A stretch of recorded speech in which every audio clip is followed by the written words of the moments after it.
Welcome to Liberty Blue, the essential New York Rangers podcast. I'm Andrew Chelney. That's Nick Zararis. And Nick, the four nations, I don't know if you've heard this, are facing off, and the Americans are freeing their bird. I don't know if you are. I don't know if you've heard or if you've seen what's going on lately, but they are indeed facing off. I didn't know that. That's the first I'm hearing about this. I mean, look, it's worked out perfectly for the NHL in every conceivable fashion. You know, they did an incredible TV number Saturday night last week, which is something the NHL has really kind of struggled with since going from where they were on NBCSN to TNT and ABC/ESPN.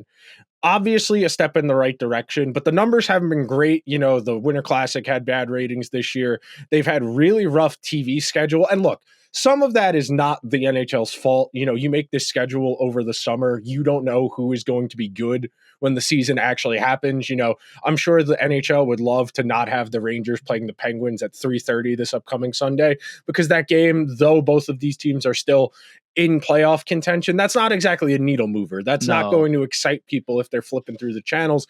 But New York's a big market. New York always does well on TV whenever the Rangers do play on ESPN. The hope is there's just a lot of fights, I guess, in that game. Yes. From Bettman's point of view, it's still a rivalry, even if both teams are not very good, let's just say. So I guess the thought process is, okay, well, it's Crosby, it's Shesterkin.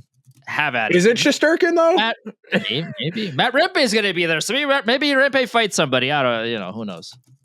So as far as the four nations, aside from the silliness about like the roster stuff, which is very funny, like the NHL, which is very lenient in the enforcement of some rules like boarding, head contact, slashing, tripping, we can't have Thomas Harley skate as an eighth defenseman because that would violate the rules that we entirely made up 6 months ago. Right. I will never not commend the NHL's commitment to being weird. Like the video of Thomas Harley standing in the tunnel, peeking around the corner, trying to watch practice was objectively hilarious. Objectively, like, what do you mean? He can't sit on the bench? That's a violation of the rules if he were to watch practice from the bench as opposed to down the tunnel. Also, it's already a best on best, man. Like why? It's silly to me. Like, I know for the Olympics, they get bigger rosters than they did for this, but like, it's very silly that there wasn't like a formalized, okay, every team you can have X number of reserves, 4 or 5 guys that if you have an injury, you make the call, whatever. Like Quinn Hughes pulling himself out 2 weeks ago, and then Quinn Hughes standing up from the wheelchair, pulling the blanket off, revealing he was never in a cast to begin with and just didn't want to play the first 2 games and wanted to spend a week in the tropics somewhere. I respect it. I respect the move. We'll see. I am worried about the safety of Jake Sanderson, who has purportedly been given every disease under the sun, who has been threatened with bodily harm to get Quinn Hughes in the suddenly lineup. has a lower body injury that's going to magically heal. He's going to on get Friday. a hangnail, and that hangnail is going to get a staph infection, and he's going to not be able to play on Thursday. But we'll see. But objectively, this is what we wanted. We got a best-on-best tournament as best as the geopolitical conditions will allow. Right now, it is not conducive to inviting Russia to this, so they can't be in it. So for what it is, that's fine. We are getting quality hockey. And the biggest gripe that you got from, frankly, just outright stupid people was, they're not going to try. It's not the Olympics. These guys want to be on the Olympic team next year. This is effectively tryouts for the Olympic team next year. And you saw it from the first game, the Canada game last week. They came out on, what was that, Wednesday or Thursday night, whatever it was, and they played very hard, and they came out of the gate flying. And since then, we have been treated to just genuinely visually appealing hockey, which is something that is refreshing and nice as people who've been subjected to watching the Rangers for so much this year. It's great watching defensemen exit the zone in one pass in stride, hitting a forward in stride on the tape who receives the pass cleanly, keeps their head up skating the entire way, and carries the puck into the offensive zone. This is high-level hockey at its best. We got to go back to watching Ryan Lindgren after this, Nick. I don't know if you know that, but like after we're watching incredible hockey, incredible defensemen who are confident with the puck, that knows how to pass through a seam, that can take a shot that's actually going to hit the net every now and again. And we have to go from this to watching Ryan Lindgren play hockey again, which it's not great. No, not ideal. It's like when, the years the Rangers would miss the playoff, the Rangers, the year they missed the playoffs, 18, 19, and 20, you went from watching the Rangers to the first round of the playoffs, and it was like watching a different sport. We always make that joke that it feels like the Rangers are playing a different sport than some of these teams, but this is effectively an entirely different planet. And one of the things that's great about best on best hockey is we get to dispel stupid notions like you couldn't win with a team of all skill, because Team USA has JT Miller effectively playing in a fourth line role. He's playing 12 minutes, he's killing penalties. Whereas, in the real world, he's playing 22 minutes a night as the Rangers' most important forward. This is what it looks like when you have full-on commitment and you have guys playing very, very specialized roles. You could extend that same thing to Trocheck, same thing to Dylan Larkin, who's been very, very good in this tournament so far. Somebody who's used his skating to create some space, who was really one of their more important players in the win against Canada last week. And I've really liked what the Americans have done as far as finding the lineup as the game goes along. That first game, they started out with with their line combinations, and they weren't getting enough going. And it took a period and a half for Mike Sullivan to look around and say, all right, we got to do better than this. And eventually got the Kachucks with Eichel. They kept Austin with Jack Hughes, which I really like the way they play together. I want to talk about that more, but they've been very impressive. I wish we could have gotten more, frankly. I liked what I saw from Erik Karlsson on Sweden. I thought he had a really nice few games. I would have liked to have seen Finland with Miro Heiskanen, which is unfortunate he's not playing in this tournament. But I've been very entertained, and anybody who, at this point, who is still maintaining the illusion of this is a waste of time or stupid, just doesn't want to admit they're wrong. This is awesome. This is what it's all about. This is great. And like, for what it's worth, the All-Star game is completely irrelevant. They should do this more. Like, this is great. This is, and John Cooper said it. I think, some other coaches have said this. Like, this has done really good things for the sport of hockey. People are like, the teams and players are. People is talking about hockey who's never talked about hockey. I know, before. like ESP, like Get Up is talking about the tourney. Like, people that are completely never have watched hockey or not involved in hockey at all, pretend doesn't exist. People are suddenly talking about this, four nations facing off, and they're facing off against four nations tournament. And it's like, this is great. Like, think about all the missteps the NHL has done over the years. Yes, 10 years since they went to the Olympics. The NHL has done a lot of baffling decisions, let's just say, over the course of, of a few decades that have really stunted the growth of this sport. This is a slam dunk home run all day, every day. I mean, the All-Star game is a weekend where nobody cares. The shootouts are fun because of the props and like the silly things. But other than that, no one's really paying attention to the All-Star weekend. The same thing's going on in the NBA, where they're having a crisis right now because all the players don't care. They don't want to participate in the dunk contest or the 3-point contest, or they don't want to care in the All-Star game, and no one wants to watch it as a result. And they're facing an issue, like a massive issue right now. Whereas the NHL has figured out, okay, All-Star game, no one cares, but the players suddenly care a lot if you put their country on their jersey, which is something that you cannot do in the NBA because it would be. They've tried that at various points where they've done the world versus North America. Yeah, it just doesn't have the same feel. It's a little bit different because the world team is not a unifier. Yeah, the same way Team Canada hockey is. Same way, like even Team Sweden, Team Finland. Like, if you were to make, like, let's just say you had a 5 nations face off, right? And you'd have the 4 that are currently still playing, and you'd have a quote unquote world with, like, Pasternak and Ovechkin and all those guys. That would be a fun team to watch, but they wouldn't have the same unity as a team that, like Team Canada, Team USA, where it's all the same background, all the same country. Patriotism is a big unifier for whether people like it or not. It's a really big, especially in sports. I don't know if you're a history buff or not. But. Yeah, I don't. Yeah, there's one or two maybe examples where you can point to that with that being the case.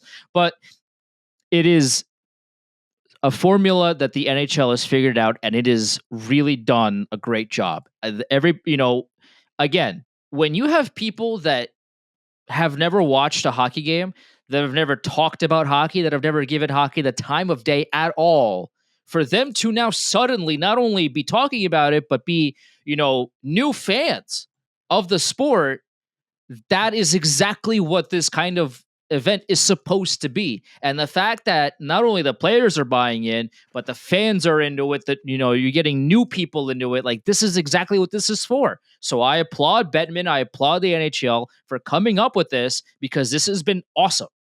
It's the same exact phenomena we watched over the summer with the Olympics, where, you talk about the women's rugby team, you talk about pommel horse guy, those guys who had those niche moments where I don't remember either of their names, but I remember them. I follow them on Instagram. I made the comparison of like the end of summer camp where you get everyone's information to check in on them a few months later. Like, you remember that now. And one thing to add on to that I think is an important component of this is an appetizer for the Olympics, and the fine line you have to walk now. You can't beat this to death. This does not work if you do this every year. This, frankly, might not work if you do this every other year. I think you need to get this on the Copa America / Euro cycle, where it's a World Cup every 4 years. We're talking about soccer, which would be the Olympics in our case. And then every second year, so every second even year, we do this as kind of a precursor / tryout / audition, whatever you want to call it. So that way, and I do think there is a benefit to Canada bringing some of the younger guys like Harley, like Seth Jarvis along. I wish Team USA could have found a way to sneak someone younger like a Luke Hughes into this group. Jake Sanderson does fit that bill, so that makes sense. But that's something. He's getting the phantom injury, so in theory, we'll see. Yeah, we'll see. As far as that's something that's important when we're talking about, passing down institutional knowledge and building your game and your identity. Because in an ideal world, these federations play slightly different styles because their players are used to different things. But you want to have that where these young guys are getting wisdom passed down to them from their old guys, so that when the time comes around where, Austin Matthews and Jack Eichel are the old guys on this team, they're going to be the ones who are passing that down to whatever that next wave is. And there's a greater conversation to be had. There's been a lot of discourse about what's happened to Canada in certain aspects, especially goaltending.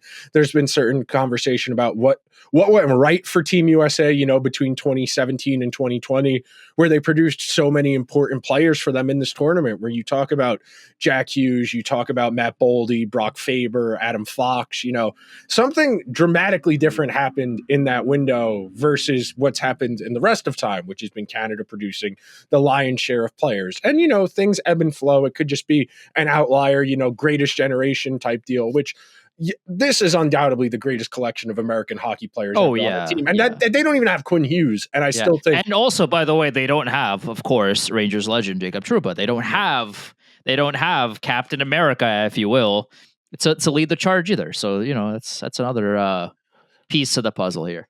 Hey man, there was a 1 second part of my brain that was like, is Bill Guerin that stupid?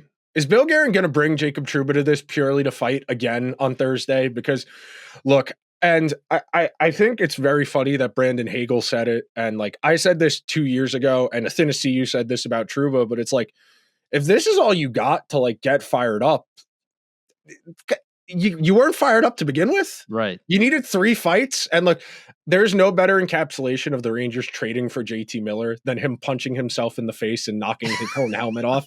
Because like, he's trying his ass off. He is trying to do the right thing. But like, this is really kind of unnecessary. And like, we appreciate the effort, but like, you're trying too much. You're not really accomplishing a whole lot. It's great you're trying. You're fighting a guy that's like 20 pounds heavier than you, 2 inches taller than you. It's great. We love the effort. The commitment is great. But like, is this really helping us win? Like, that's really, there's no better encapsulation of JT that's a moment that like nobody would have known about 50 years ago. No, because there wouldn't have been a second camera angle. Yeah, there wouldn't have been a second camera. The writers wouldn't have brought it up, and that moment would have been lost to time. Yeah. But now, it's a really good, kind of like you said, a good snapshot of what the Rangers were doing. It's like, wait, you're telling me that this is the guy that you brought in, and he's punching himself? He was Like, trying. I give him credit. I know. He tried. Yeah. Colton Parayko's got 20 pounds on him. He's 2 inches taller than him, and he tried. And look, that's the cool thing about best on best. You know, we talked about this over the summer when we were talking about Team USA. Like, they brought Devin Booker to just be a clamps perimeter defender, and like he was all about it. He's like, I want to play with KD and LeBron. I'm going to play the best defense of my life, and you're seeing that. You know, I know there's been a lot of maligning of Jack Hughes so far through this tournament because of his size. He gets knocked off the puck easy. Him and Austin Matthews did a great job on McDavid last Saturday. I'm so sick and tired of people saying size when talking about someone's like skill or not skill. Please, like, that's part of it, yes, but that's not that doesn't tell me anything. Yeah. Like, okay, Jack Hughes is smaller than, you know, he could be, I guess, but like that if that doesn't tell me anything. Okay, so he's a little bit easier to knock off the puck because he's not 6'8". Okay, but he's so fast and he's so skilled that most of the time it doesn't matter. It just continues to baffle me because this happens in not just, you know, professional hockey media, from fans as well. Every single day we hear this. Oh, this guy is too small. Oh, it's like please just pick a delusion. Just pick one, because there's so many different ones in hockey that don't make any sense. Oh, this guy is a gritty sandpaper guy who is big and tough. This guy is too small, gets knocked off the puck. None of these things mean anything. If you are like you could be 5'2" for all I care. If you are if you are so skilled that the puck ends up in the opponent's net more often than not, and you are creating scoring opportunities, and you're a net positive to the team on the ice when it matters, what difference does it make how tall you are? That doesn't, like, I understand how, you know, size a little bit matters when you're on the ice, especially if you're like a defenseman, when you need that bigger stick to block the passing lanes, but especially if you're a forward, like, okay, so you're a little bit shorter than other people. Who cares? And look, we talk about this all the time, that like defense is more than just blocking shots and throwing checks. And like, yeah, Hughes' game on Saturday against McDavid was a really good example of that, where he's using his speed to take away gaps, to force the Canadians through the middle of the ice. And to their credit, the Americans played a really good defensive game that forced Canada to the outside. And you know, America's playing good defense when you got the Pierre LeBruns of the world saying too much East-West about a fucking Canadian all-star team. Imagine telling Connor McDavid and Nathan McKinnon, hey man, too much East-West, take it to the net. Those are the two best hockey players on the planet Earth. And you have people legitimately saying, well, they're not going to the middle of the game because it's not there. They can't go there because America clamped down the middle and said, we'll give you whatever you want from the outside. It's why Canada had a little more possession, a few more scoring chances. And to complement that, you have Hellebuck in there to take away the big lanes, who's been great. As personally, as someone who's always liked Hellebuck, it's nice that he's having a good tournament in an environment where he's been kind of labeled as, you know, a bit of a underperformer in big spots, hasn't always been great in the playoffs for the Jets, but very happy about that. But when you've got full-throated defensive commitment from guys like Hughes, from guys like Austin Matthews, and then Eichel, who's probably been their best forward in this tournament so far, he's taken such a dramatic step defensively in the last 2 years, where you can give Bruce Cassidy some credit for that, but some of that is just getting older and having a better understanding of what you need to do. Eichel looks every bit the part, and it's not as good as what the Canadians can run out there, where if they split them up, they can run McDavid, McKinnon point down the middle. But you got to feel pretty good about what the Americans are throwing out there down the middle. And of course, that's always been really the differentiation point between these two federations when they've met in international play. You know, last Saturday was the anniversary of the TJ Oshie game, the 8-round shootout against the Russians in Sochi. Not the Rangers. The USA didn't medal in that. No, they didn't. They didn't make the medal round. They lost the bronze medal game in that tournament. Yeah. And the crazy thing about that was after the goal goes in, everyone storms out on the ice, and you're looking at the names and you see, you know, Ryan Kessler. Ryan Kessler wouldn't make this team. You know, even prime Ryan Kessler probably wouldn't make this team over what Trocheck is. You saw Paul Stastny. He wouldn't make this team over any of the centers. Maybe Brock Nelson if you want to be pedantic, but the night and day evolution, especially when we're talking about the high end talent. Oh yeah. And that's why America would do the dumb stuff like bringing Justin Abdelkader and Brandon Dubinsky, because they would say, well, we got to grind them into a pulp. We got to play dump and chase. And, Sid just breaks out clean every single time against you. And that's really the difference now. Team USA has the elite talent to say, okay, if you want to go up and down, back and forth, we can do that.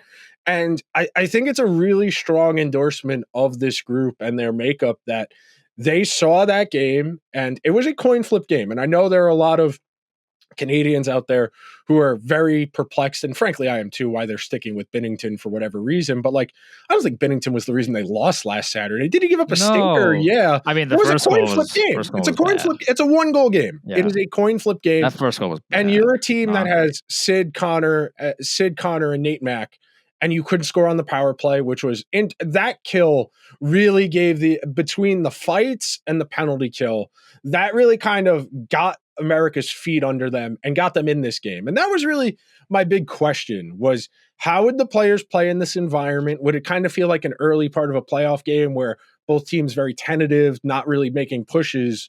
And instead, from the very jump, that first game, the Canada versus Sweden game, that was up and down, back and forth right off the rip. Canada scored 30 seconds into that game, where they went Connor to Sid to Nate Mack on the one-timer, and right from the get-go. And it's been really up and down. It's been really high tempo. But America looks like they belong here, which is not something I've ever been able to say before in international hockey. It's been great. This Team USA is one of, if not the best, put together top to bottom rosters that this program has ever seen before. And it's great. It just really shows how far USA hockey has come. Even like you said, like Ryan Kessler and Paul Stastny, those are good players. Don't get me wrong. Those are third liners, fourth liners on this team. Yeah, don't get me wrong, but they're not the high. They're not at the top of the top. Then they wouldn't play top 6 minutes on today's team, and that just really goes to show, Eichel and Hughes and Matthews and all these guys. They've really not only elevated USA hockey, but think of it we got to think of the long term here. There's 8-year-old kids watching this team that are going, I want to be just like him. I want to be just like Connor Hellebuyck. I want to be just like, Quinn Hughes was coming here and hopefully will play. I want to be like these guys. I want to put in the effort. I want to go, and play hockey for a living.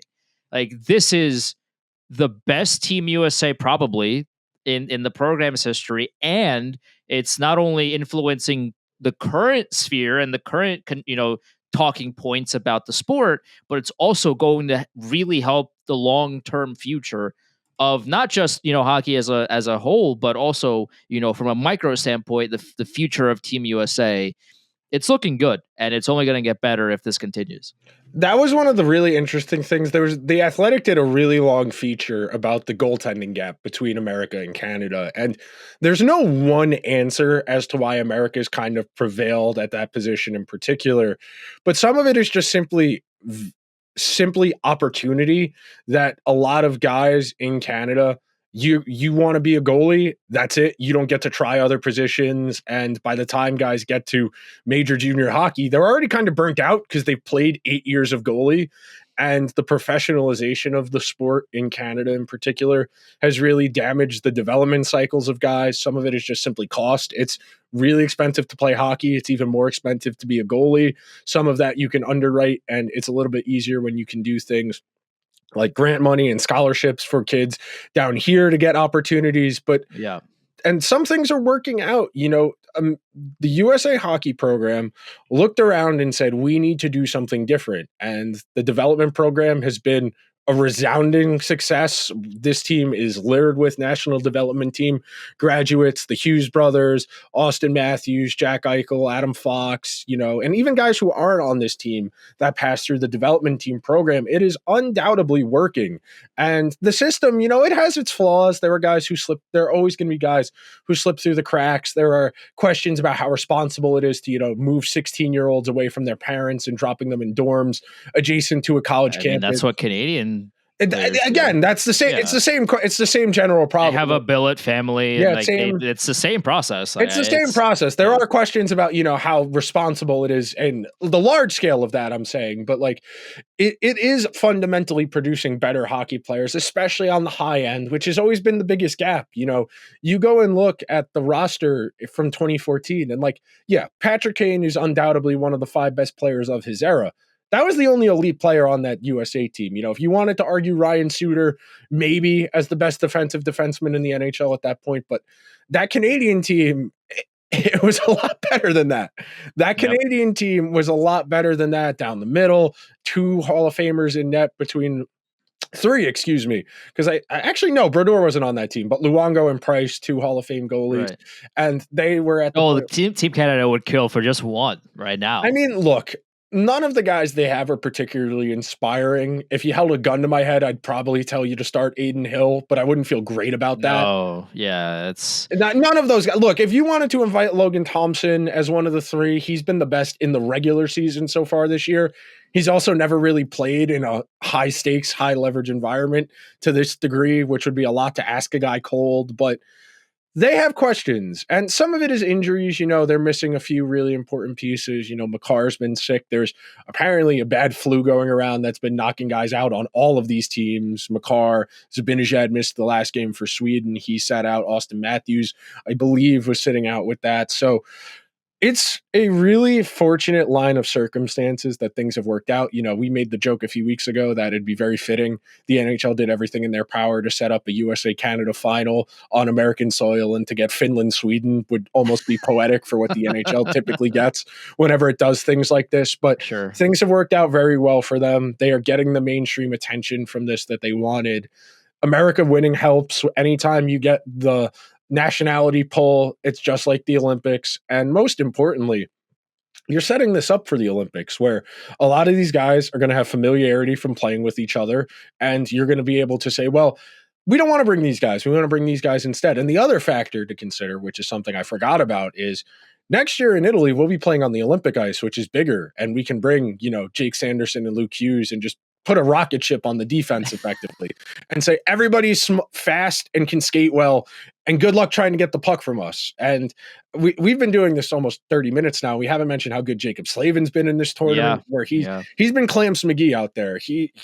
You cannot get around. Can I have that on a t-shirt? Clamps McGee is not an original nickname. I don't know where that originated from. I don't know if that's a friend group joke or if that's just something that's out there, but he's been remarkable.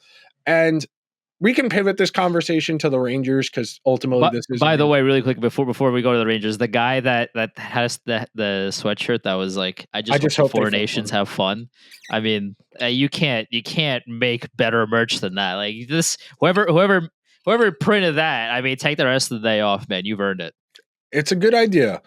All right, pivoting to the Rangers. I don't like to read too much into these games as far as extrapolating outwards. I thought Zibanejad got better the more games he played. He also didn't play their last game. I thought he looked really, really bad against Canada. But again, it's Canada. I can accept that he's a bit out of his depth playing 20 minutes against Sid, McKinnon, McDavid. Which, by the way, crazy, he led their forwards in minutes in the first game. Crazy. By the way, and I wanna highlight this here, because you mentioned this. Supposedly, Mika Zibanejad, allegedly, according to some people, is the Rangers' best center, and he is their number 1 center. He's their best right wing.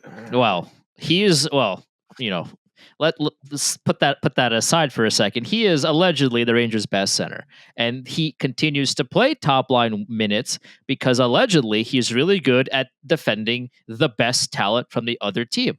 Right? That's the argument. He's a supposedly a really good 2-way player. So why didn't he do that against Canada? Hey, man, the management of Sweden's roster was very weird throughout this tournament. I would agree. Why'd they sit Ekholm? Like, Ekholm's probably their best defensive. And look, I like Rasmus Andersson. I think Rasmus Andersson is very good. Ekholm's a better defensive defenseman. I would agree. Why is Pedersen only playing 10 minutes a game? You know, why are you playing your best center the least?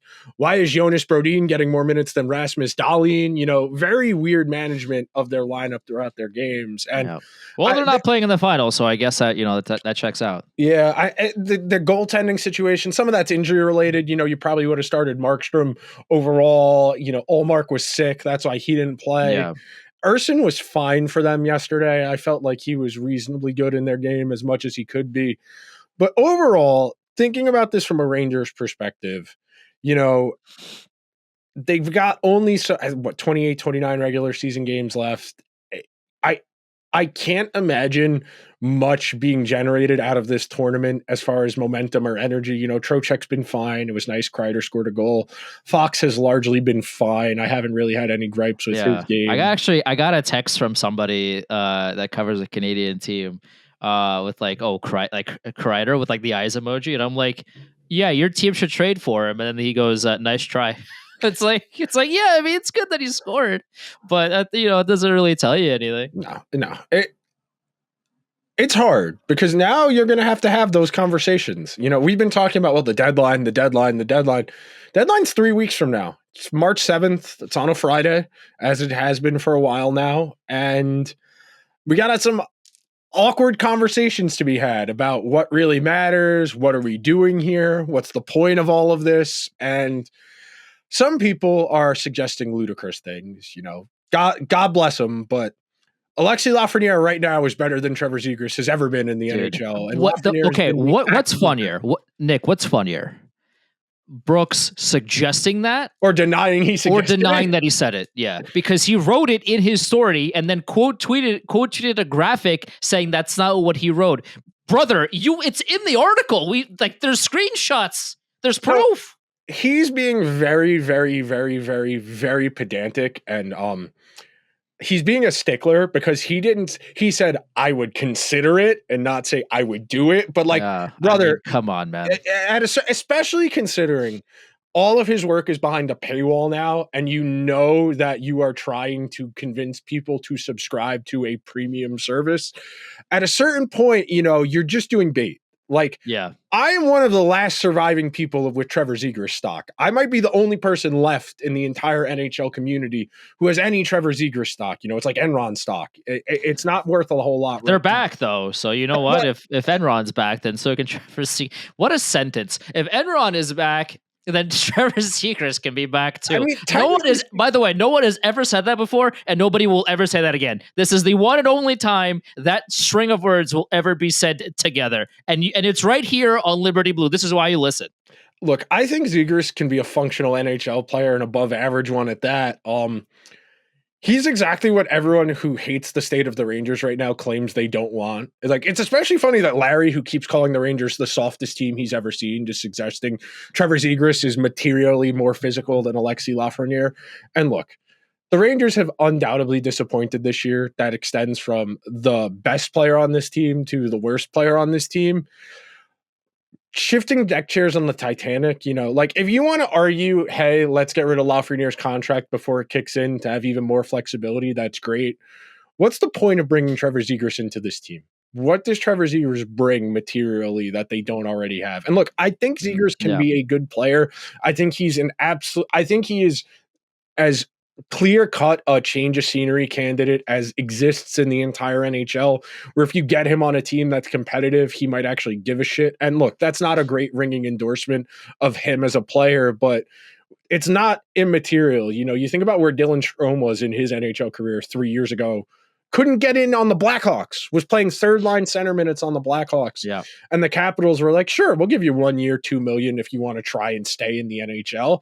And he's been great ever since. And I think that's probably the type of change of scenery Trevor Zegras needs. As far as the Rangers look, we will know very quickly what the plan is here based on if they sell or not. If they trade Ryan Lindgren, Jimmy Vesey, I would have to think they are trading Ryan Lindgren. Again, we talked about this before, but the Rangers not giving Lindgren anything more than a 1-year extension last season. The fact that have to think that Drury sees the problems with Lindgren, and a lot of Lindgren continuing to play with Fox, is because Laviolette claims the pairs are set in stone, as opposed to anything actually related to how he plays the game, which is a whole different problem in and of itself. But whatever. At this, right now, that's not the point of the conversation. If the Rangers really liked Ryan Lindgren, then whatever they had, I think, is gone, because this was essentially a prove it deal for him. This was okay, we like you because you're heart and soul and all these, all this other sweet nothings that we've heard about Ryan Lindgren over the years, but we're not committed to you. We're going to give you one last chance to show us that you are a top 4 NHL defenseman. And he's turned that around into being one of the worst defensemen in the entire NHL this year. So based off of that, and for as much as Drury likes him, and I understand that, he's watching the same player that we are. Is he though? Is he though? I would have. He politicked Vincent Trocheck and Chris Kreider onto Team USA over Tage Thompson and Cole Caulfield. Yeah, listen, I'm not saying he's a perfect man. I am saying that he too has eyes that he uses sometimes to watch his team play the games. And based off of what Ryan Lindgren has done and the trajectory of this team, in that what Drury has done to this point this season, of trading, of waiving Goudreau, of trading Trouba, of trading Kakko, he's not afraid of trading away players in the locker room that the team likes. And I know that everybody in the locker room loves Ryan Lindgren, but he's not afraid of doing that. And I would be very surprised if Ryan Lindgren past the deadline is still a Ranger. See, the one counterpoint to that is, unfortunately, they did trade for JT Miller, and they did give Igor an 8-year extension. And both of those tell me this general manager thinks that A, they can make the playoffs this year, which is why they did the Miller trade now as opposed to in the summer. And B, it tells me that even if they don't make the playoffs this year, the goal is to be a contender by as soon as next season. And what does that mean as far as the roster itself? Well, I don't know if you've watched the Rangers lately, Andrew, but they probably need 3 new defensemen. Well, not lately. They haven't played in 10 days. They need 3 new defensemen. They need at least 1 top 6 forward. They need at least 1 bottom 6 forward. They probably need a backup goalie, assuming Jonathan Quick retires. They need 5 new players, 2 of them impactful, 1 top 4 defenseman at least, and 1 top 6 forward. And look, if you want to say Zibanejad's a winger now, and they're going to run with some permutation of Kreider, Zibanejad, Miller, Trocheck, Lafreniere, Panarin as the top 6, sure, okay. Then they still need 2 bottom 6 wingers. And look, if you think it's Will Cooley and whomstever, that's great and all, but we can call a spade a spade. This team ain't winning anything. No. This team, even next year, there is no silver bullet fix to this. And I feel like I am insane when I see people talking about the playoffs. It matters. Playoffs. Even if they make the playoffs this year, you're going to feel good about a team that's going to play Vakanainen, Borgen, and Lindgren against Toronto, Florida, or the Devils, or Carolina, or Washington. Look at the Rangers' record against the teams that they would have to play in the first round this year. Look at the Rangers' record against good teams this year, other than the Stars, who they inexplicably beat every year for some reason. Except for that one time they had a 3-0 lead against the Stars, and then they blew it. But that's true. I forgot about that one. I'm both of us are crazy. We're just these are things that you can't ever forget, because there's only so many unique storylines, and that game was such a whirlwind of, oh my God, they're back. Oh no, they are that. It's never been that fast of a pendulum swing all in one game. But that Stars game was one of the quickest. Oh, they're so back. Oh wait, no, they're so dead. They've never been more dead in their life in one 60-minute fell swoop than against that Stars team. Look, I struggle to find excitement in the rest of this season. Nobody's really in award contention. The playoffs are a long shot. I shouldn't say a long shot. I'll say they're unlikely. They're 3 points out. They're 3 points out. They probably need to win 19 of their final 28 games, which isn't a crazy ask, but for this Rangers team, it probably is a bit of a crazy ask. Right. The trades will tell you all you need to know because, and I think this is the last thing I really want to hit on before we get out of here. At this point, it's hard not to look at this as the GM's making decisions for his job based on the JT Miller trade, because objectively, they didn't give up a lot. They brought in a good player.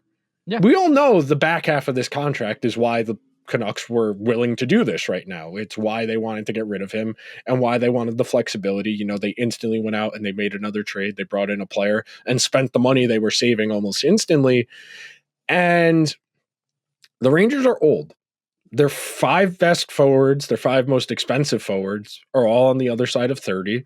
Their next highest paid forward is Lafreniere, who is maybe going to finish with 50 some odd points this year, which isn't a great hasn't endorsement. been good this year. He hasn't been good. Your 2 best solutions are maybe Gabriel Perreault declares and comes out this spring and he gets a moonlight 5-6 regular season games before you watch the playoffs on the couch.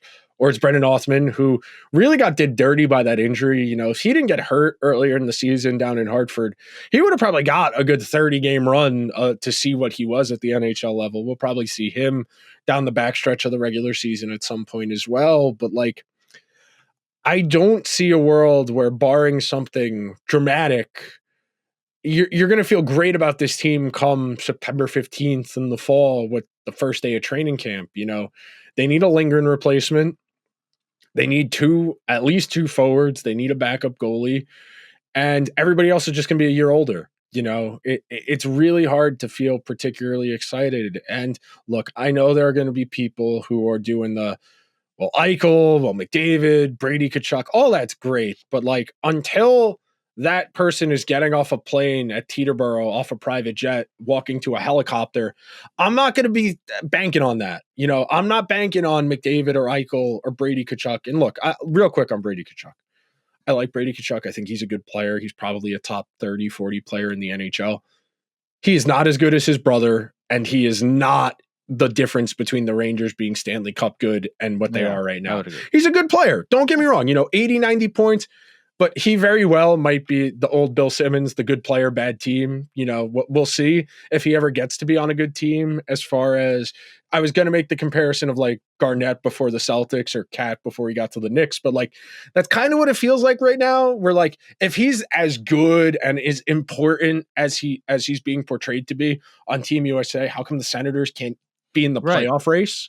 That's what's if Brady Tkachuk is the best leader in the a true leader and a true difference maker, okay, then why have the Senators been miserably bad? I'm not even saying make the playoffs. I'm just saying in the playoff race. And it's tough because it's a team sport. It is a team right. It's a team sport, and you can't blame one person on constant failure or constant success for that matter. But if Brady Tkachuk is as incredible both on the ice and off the ice as a lot of people make him out to be, well, then why have you lost a million games in the past few years? Surely you could directly contribute to at least a couple more wins a season, right? And that's what I'll end on is, and that shows you the limitations of certain types of conversation. Objectively, was it fun that the game started with 3 fights and the big hit, the McAvoy hit on McDavid? Was that great? Yeah. Did it maybe give them a little more juice? Yeah. Was that the difference between winning and losing? The difference between winning and losing was the 2 Jake Gensel goals. Is it fun? Is it exciting? Yes. Yeah. Is it materially changing the conditions of the game? Maybe. And let's be fair. Matthew Tkachuk is too good of a player to be sitting in the penalty box for 5 minutes. That's ultimately my biggest gripe about that is I love the effort. I appreciate it. there's a reason the Rangers had Matt Rempe to do this. Like if he sits for 5 minutes, it doesn't particularly matter all that much. You know, if JT Miller starts fighting all the time, that's going to be an issue because he's their best forward right now. You know, it's a good idea at times, but like there's a reason Brandon Hagel was like, it's cool they did that for the cameras, but like we're just trying to win the game. Like there's a very real facetiousness to that. Like remember that game against the Devils this season? Where after every single whistle, they tried to have a scrum, and there were 2 or 3 fights in that game. Like Trocheck got in the fight, and Rempe fought, and people see through that. Canada very much is like, oh, they're trying to be cool for TV. And look, USA won the game. It's very hard to beat the same team twice, especially in this shorter span. I'm very excited for the game. I expect it to be a coin flip or better game. I hope America wins. Sure. I am doubtful America beats Canada twice in a week and a half, just because that's the way sports work. It's not like they're doomed. It's you're playing a really good team that's pissed off, and they're getting Cale Makar back, who didn't play in the last game. I will be finishing work at around 7 p.m. and then I will be heading straight to a bar to watch this game. It's going to be great. And the thing too is like the thing about these fights really quickly is, you know, and I'll show this comment from Frank Herndon on YouTube who said you say you want to send a message. Yeah, that's that's fine. That's valid. I think everything here can be true. One, Team USA want to send a message. Yeah. 2, the fights were fun and entertaining for the fans. True. They were, something that the players wanted to do. They wanted to show their emotion. They wanted to show not only that, they were passionate about the game, but that they were taking it seriously. Right. And, they wanted to pump up the rest of the team.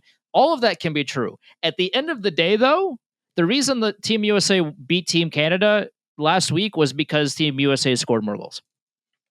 All of these things can be true, by the way. Yeah. They all played really well. And like, that was, I think, the funniest part about watching the pregame before the USA-Sweden game last night was Bissonnette saying, well, people don't realize how good a tournament Jack Eichel's having, how good a tournament he's having. You just spent 45 minutes talking about 3 fights and asking Drew Doughty, are you going to fight Matthew Tkachuk on Thursday? Bro, you're on TV. If you want to talk about Jack Eichel's defense, you can do that. Like, you're literally, it's like when Biden would tweet, who's the president? I'd like to have a word with him. My brother, you can do it. You're literally on the panel. You can say, hey, I want to talk about Jack Eichel's defense because he's been the best forward on this team. I know he doesn't have the counting stats, but Eichel's been the best forward on this team. I can't wait for Thursday. It's going to be great. I mean, you should come. I mean, come to the bar with me. We haven't done bar like we could. You know what? Screw. We could do a live show from there. How about that? Probably after the game. after the game? Yeah. All right. We could do a show after the game. Why not? After the game. All right. We will talk to you guys probably early next week, barring some Rangers news, which very well could happen between now and then. But we'll talk to you guys on Monday of next week. See you guys then. If you could be so kind, just subscribe wherever you're watching or listening on whatever podcast platform or over on YouTube. We will talk soon. Later.